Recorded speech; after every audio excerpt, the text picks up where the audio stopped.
this season. A driver who started racing go-karts at the age of 12. He moved into full-size cars in 1981 when he pulled his father's old late model out of the garage and competed with that from 1982 through 1984, winning a championship using that car as a street stock. He then moved up to the dirt track modifieds in 1985 with a car that had been driven by Bob Waring Sr. and owned by Merle Smith. Finally, the team was able to update to a brand new Troyer car for 1989, and that's when this driver's resume really started to come into focus. He ran the dirt modifieds until 1996, and then had the opportunity to switch surfaces to become an asphalt modified driver. He was the first driver to win in 2 different divisions on the asphalt in the same night in 2001, as he went to victory lane in both the modifieds and the truck division. He did the same thing 3 times that season.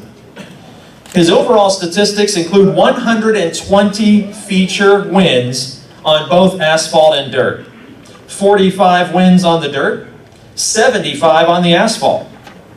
He has 7 career championships, a street stock championship at the Dirt Motordrome Speedway, 3 modified championships on the asphalt at the Motordrome Speedway, a championship at the Jennerstown Speedway in the asphalt modifieds, and big block modified championships at the Challenger Raceway and the Lernerville Speedway.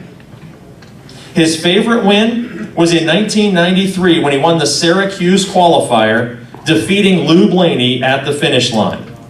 It was the last race that he won where his father, the legendary Pee Wee Flick, was able to be in attendance before he passed away. His favorite asphalt victory was the Laurel Highlands event at the Jennerstown Speedway, because it was the last time he got to wear the Piney Lasky cowboy hat.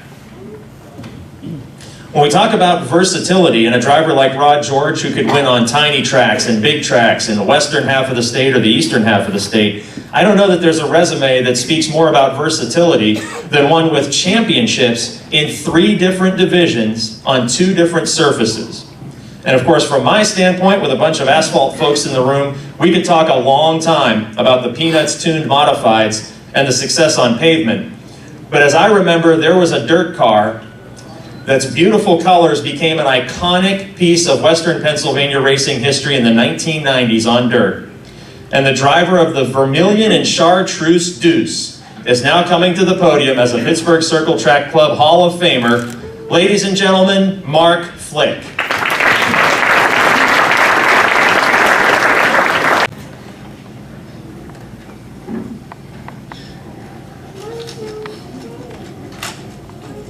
This might take a little bit. I gotta get back to Rod. I want to thank the Circle Track Club for this honor. It's quite amazing. I never expected it.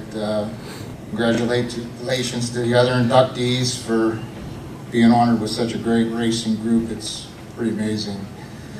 I was raised in racing, watching my father race coupes and late models 2 or 3 times a week as a kid. It was good times. When I was 12, I bought my first car, went racing at Shoemakers in Ford City.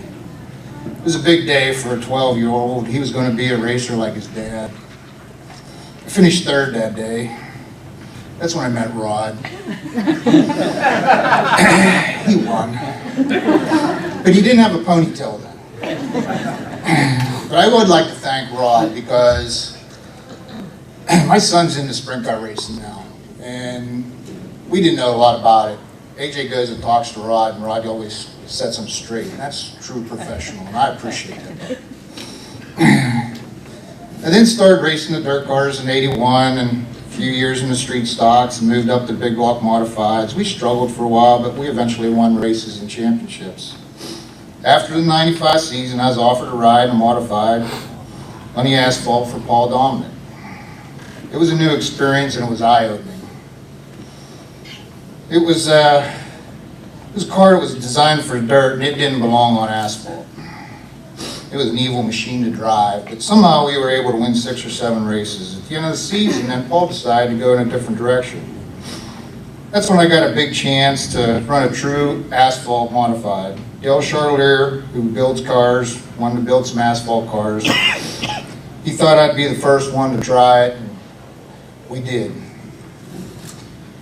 So with the help from friends and crew, like Dave and Andy Chelstead and their dad, Ryan Byers, Jeff Craig, and of course my brother who helped me all the time, we started a new adventure, and never did I dream that we'd be so successful with the wins and the championships.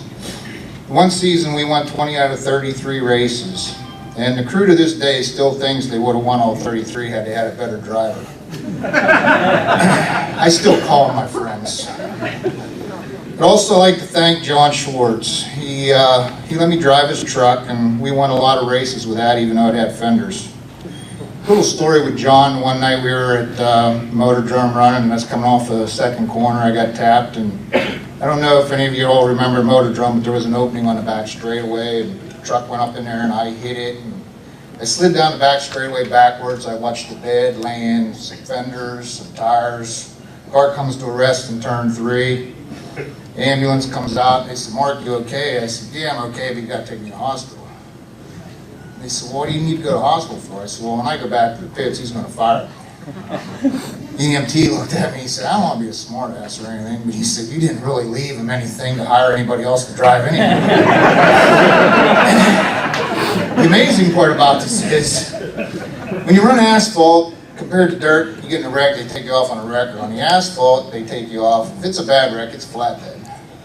Well, this one was a flatbed and a pickup truck. And the amazing part was, the next week they had the truck fixed, and we were able to win with it. And I wish I could remember all their names that helped them guys. I know Ryan overlooked the truck for me and stuff, but John and his crew did an amazing job that week, and I still to this day don't know how they did it. To continue on then, at the end of the 01 season, I sold the equipment and returned to the big block driving for different owners like Lon and Pam Baker, Steve Solari, Mike Turner, Glenn Hinkle, and just most recently Rick Rogowski. This worked well since I was starting a driver development project with my son AJ in the carts. But in 2009, I received a call from Joe Viglione. He wanted me to drive his car for the end of the season event at Motor Drum. Now, Joe is someone I watched race against my father in the 60s and 70s, always admired his car construction. They were pieces of art. I was fortunate enough to win that race for Joe after being out of the asphalt for so long. I'm not sure if Joe ever knew my name, because all he ever called me was Little Pee-wee. But it was a highlight winning for Joe. In 2010, we built AJ Street Stock, and at that time I became a car owner, crew chief, part-time modified driver for anyone needing to fill in. Now I just take orders from a sprint car driver. I'd rather be driving. So as you can see, I wouldn't be here without all the help from friends, family, crew members, car owners, sponsors that have helped me on this journey. To all of them, thank you so much. And for my wife, Laura, you started this path with me in '81. You made every step with me, doing everything you could, making sure that the crew had food, changing gears, tires, to even helping me take motors apart to see what we could salvage for building another one. For all that, thank you. You truly are the MVP for me and AJ. But I do have to say one thing. If you would have raised him better, we could maybe be able to relax more. But it looks like we're going to be at the track for a while longer. Thanks again to everyone who made this night possible. Happy New Year to all of you. I hope to see you all at the track, and thank you, Pittsburgh Circle Track Club. This has been awesome.